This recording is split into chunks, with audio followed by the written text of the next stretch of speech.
1. I, 21 female, worked at an amusement park for 4 years. If you're in Oklahoma, I'm sure you know exactly the one I'm talking about. And it was an interesting job for a high schooler. People were weird and annoying, of course, but you got used to it. My last year working there, I had this experience. At this place, I worked the kid rides, my favorite being the train that goes around the park. Unfortunately, this story is not on that train. This was in one of those shooting rides, where you ride in a cart and shoot things for points. The way the line was set up was the entrance was a zigzag of solid metal bars that would really hurt if you hit them, and the exit was a straight line and closer to the rest of the park, so most people thought it was the entrance. Understandable, so I'd just point people to the actual entrance. We weren't really allowed to let people in the exit, except for those with disabilities, since the exit was also the disabled entrance. Sometimes, though, people would go up the exit, then duck under the bars to enter the main line. We were supposed to discourage people from doing that, since it was potentially dangerous, and of course the park could get sued. Plus, it annoyed me when people did that. So whenever I saw it, I asked them to stop, usually quite nicely. This particular day was a Saturday, the absolute worst day to work, since the park was always packed, and I had already been working outside in the hot sun for maybe 7 or 8 hours, with more to go. I was tired, I was annoyed, but I still kept my customer service face on because that's what I was known for. We had a relatively short line, and I saw a mother and her son, about 9 to 11 years old, duck under the bar to join the line. I waited until they got towards the front of the line to ask them not to do so again. In my most polite voice, the mother, Karen, instantly glared at me and kept giving me the stink eye. When they got to the front of the line, I noticed they also had a large backpack with them. Now, one of the rules of this ride is that the riders are supposed to put large and bulky items off to the side of the ride. We had a series of cubbies for people to put their stuff in, plus there was an attendant at the front, so it was not super likely that someone would steal their things. I usually didn't really care about that and let people take their things with them, especially if they were nice. But our managers had been cracking down on us about that, and I was trying to do better about following the rules. So before they even got in their cart, I asked them to put their bag to either side or in a cubby. Karen looked at me, snarled, and said, "Well, you're on a power trip, aren't you?" I smiled, but on the inside I was groaning. "I'm sorry, ma'am, but I'm just trying to do my job." She went off a little more, and I don't remember exactly what she said, but I ended up letting her on with it because I didn't want to deal with her crap anymore. I know, I was weak. Plus, I had to get other people on the ride. I stewed the whole time she was in there, but I ultimately decided to kill her with kindness. When she and her kid got off, I opened the gate, smiled brightly, and then wished her a good day. Apparently this set her off. This ride was right next to guest relations, so I saw her immediately drag her kid over there, and I knew instantly what was happening. Sure enough, 2 of my supervisors came over, and one of them took over for me while the other took me aside to talk to me. Apparently, Karen complained about me and said I made her kid cry with my insults and unreasonable demands. The supervisor said she saw the kid and he wasn't even bothered and just seemed kind of bored. Karen wanted me to be reprimanded and maybe even fired. My supervisor knew I was one of their best workers, and she didn't actually do anything to punish me, since she knew I didn't actually do what Karen said I did. She just warned me to be careful with my service voice, since it could be taken wrong, which I do understand. It was just annoying that this lady got mad at me for doing my job, like seriously. I'm sorry, I was trying to avoid losing my job and also keep you safe. Thankfully, I didn't see her for the rest of the day, and I calmed down after a while. Although this was one of the many reasons I didn't go back to work there. 2. Usually, the moral of this story comes at the end. but this is genuinely important, so I will say it in the beginning. Always follow instructions on a hike, especially when crossing difficult terrain. Background. Hikes are usually divided into tiers based on a person's endurance, speed, and capabilities. However, this hike had one level due to a shortage in people and guides. So my best friend and I were asked to assist, given we were regulars and advanced hikers. Now, we were walking quite a distance on a narrow path that forced everyone into a single line. The path is dirt with leaves and rocks scattered, and it was generally downwards, with scattered streams of water making certain sections of the trail muddy and slippery. Not a big issue for most of us, but we had two unruly new people with us, EM and EK. They complained about the mud, plants, insects, and just about everything. We were tolerant, but that changed pretty quick.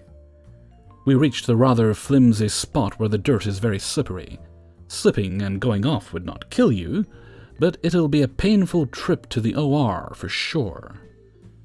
So me, my best friend, and the guide situated ourselves at the beginning, middle, and end of the drop, respectively, to help people step across, mostly allowing them to stand on our feet or footholds we made with our feet. The story. Cast as Entitled Mom, Entitled Kid, Guide, Best Friend, Girl Hiker 1, Girl Hiker 2, and me. Okay, Girl Hiker 1, stand on my right foot, and then grab my best friend's hand. Best Friend and Guide give similar instructions, and we were in a position where Entitled Kid is next. I am supporting Girl Hiker 2, Girl Hiker 1 is with the guide, while Guy Hiker was helping them.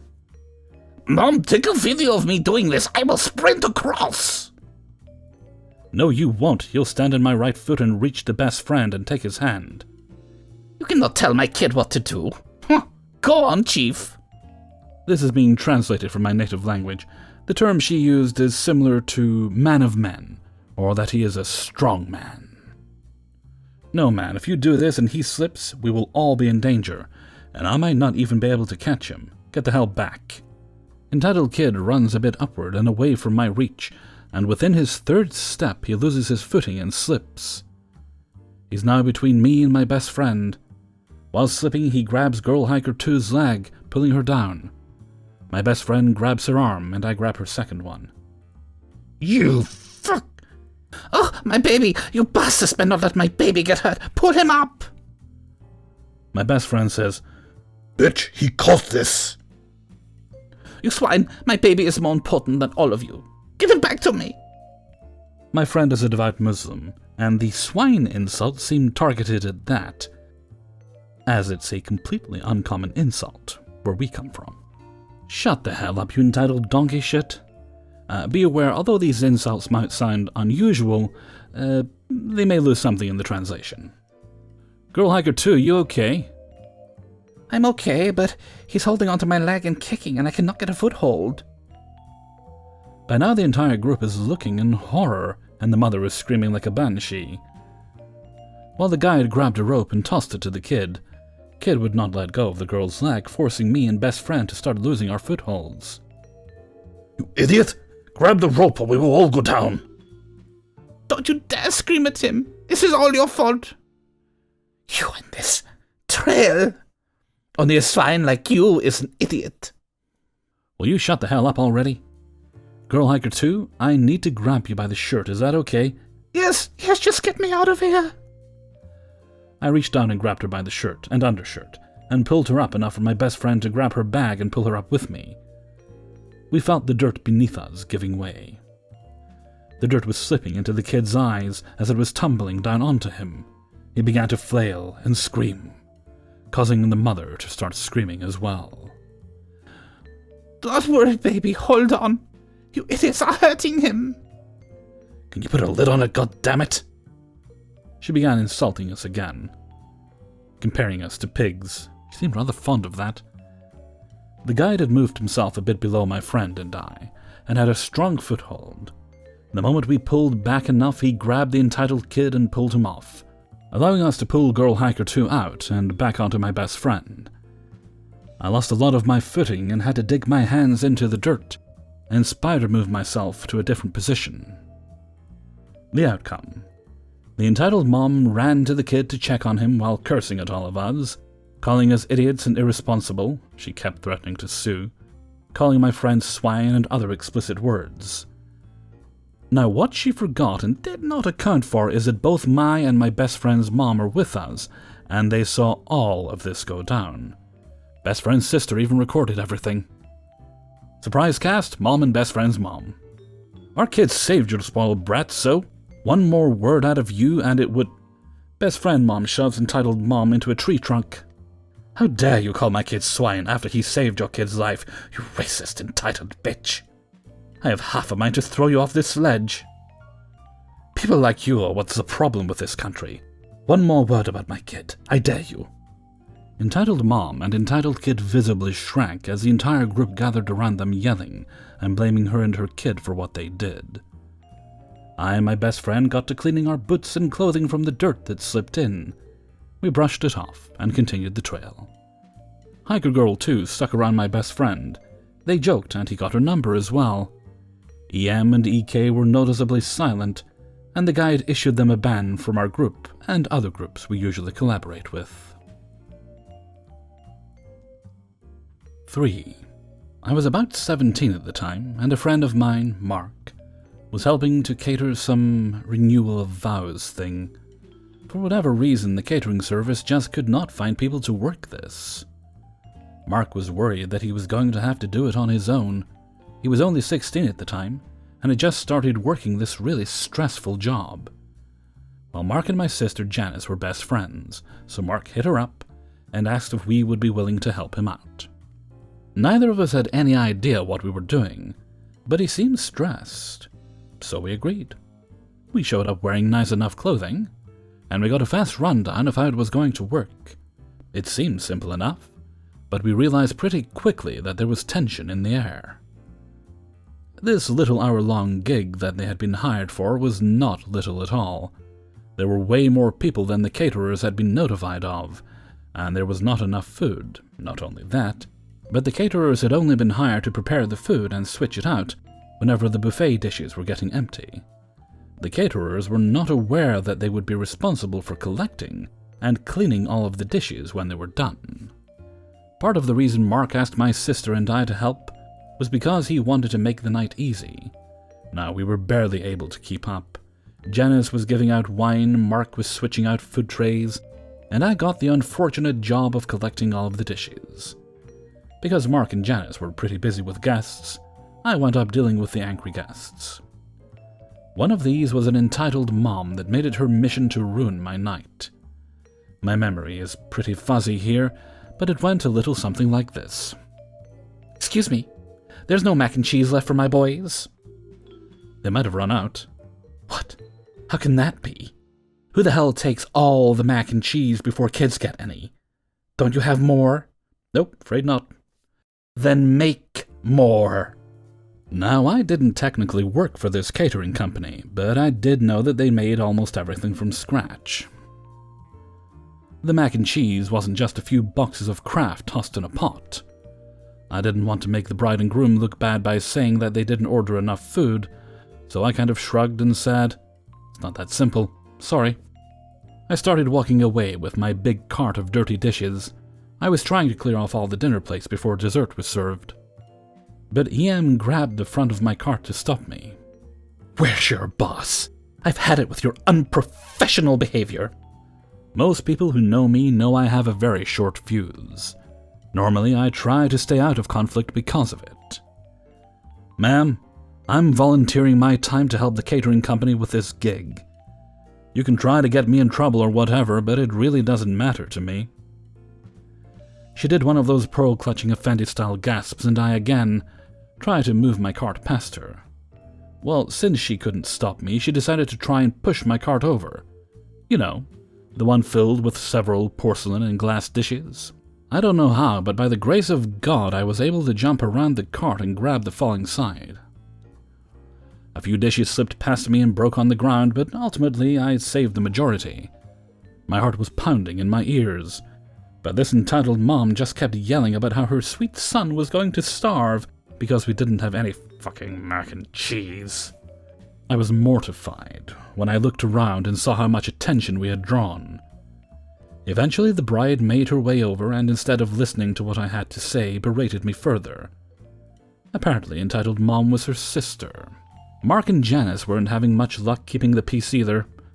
And after the bride was finished yelling, Mark pulled me aside and informed me that we had been catering this event for 3 hours, which was way longer than we had been hired for. He decided to call his boss, who was not best pleased, and told us to get the heck out of there. We dropped everything and decided to leave at that point. The bride chased us down and threatened to withhold payment, but Mark pretty much told her to pound sand. In the end, the catering company got their money from a mortified groom, and my sister and I were both given $20 for our patience. Last I heard, the bride and groom had gotten a divorce. Good for him. 4. So this was a few years ago, and it's not my story but my sister's, so I'm mostly paraphrasing. My sister used to study how to become a caretaker for special needs children, and during her internship, she encountered your favorite type of parents, the entitled ones. This is a story of an entitled parent we will call Sandwich Karen. Like every morning in this special needs school, my sister and her supervisor would stand at the gates greeting parents bringing in their kids, making sure the kids are safely on the playground, and giving the parents any needed paperwork in case there would be an upcoming event the parents would need to prepare materials and sign permissions for. This particular morning, one of the mothers was very hasty as she brought in her child and excused herself.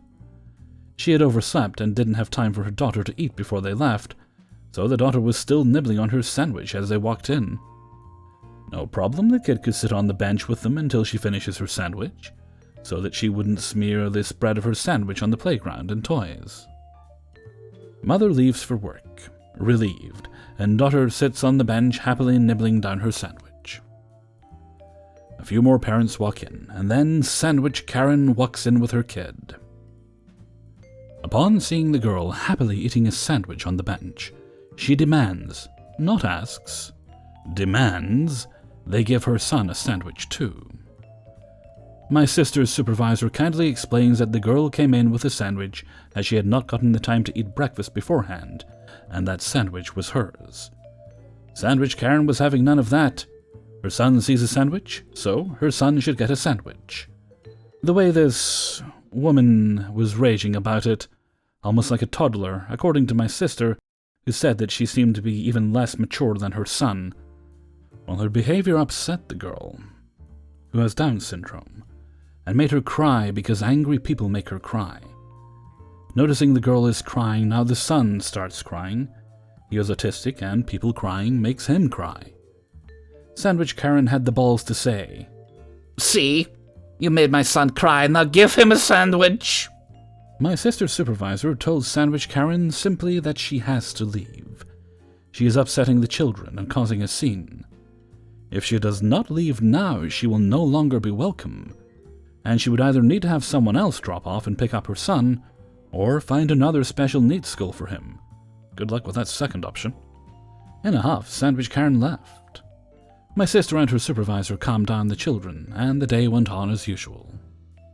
My sister has no idea what else happened, but she did say that she never saw the Karen anymore, though the kid still went there. So she assumes the dad now brings and picks him up, as incidents like these are being discussed with the parents, due to it being unacceptable behavior, stated in the agreement you sign upon enrolling your child there. 5. My dad is the eldest of 5 kids. 2 sisters and 2 brothers, in that order, are younger than him. My Aunt Helen, Dad's youngest sister, has 3 children. In birth order, a girl, my age, a boy, same age as my oldest brother, and a girl younger than my sister. This is about the cousin who was my age. To say she was entitled is putting it mildly. When she was 7, she demanded my grandparents, or her mom, who was divorced from her baby daddy, buy her roller skates for Christmas. Instead, the movie Cinderella, which was quite popular at that time. So my grandfather got her a Cinderella watch. When she opened it and saw it wasn't her skates, she threw the watch at the wall, shattered it, and then, not content with that, jumped up and down on it until all that was left was dust. In 1964, when the Beatles released their first album in the US, I begged my parents for it. I don't remember if it was my birthday or Christmas, but they got me the album. I played it about 10 times when my aunt and cousins came to the house. Gwen asked if she could borrow it. I let her take it home. A month later, I asked for it back. When she finally gave it to me, she'd taken the needle of her record player and scratched it on both sides so it wouldn't play. When my mom demanded that Aunt Helen buy me another one, she told my mother, SoonerSenior doesn't deserve it, so no, I won't buy her another one. Hey everybody, Hellfreezer here, and thank you very much for listening to the Impractical Proudness of Parents. iPop number 41. And thank you very much to everybody who allowed me to use and sent in stories for use in this video. When was the last time I did an iPop? It feels like it's been a while. Maybe about 3 weeks. What was it? Was it Neckbeard's Revenge? Neckbeard's. Maybe closer to a month, actually, when I think about it. Right, see, well, this goes up Sunday. Sorry, folks, my brain's melting here. It's getting warmer where I am. Kind of not as clammy as it was, but it's still kind of warm. At least for Scotland, it's warm. It's probably winter weather for some places. Right, well, if I didn't do a stream on Saturday, I'll probably do one tonight. If I did, then I probably won't do one tonight. You never know, we'll see. It depends what mood I'm in, or how hot it is, really. I did get some new games, so we might try those out on stream if I haven't already done so. Okay, and with that, I'm going to head off for now. So until next time, thank you very much for listening, and take very good care of yourselves.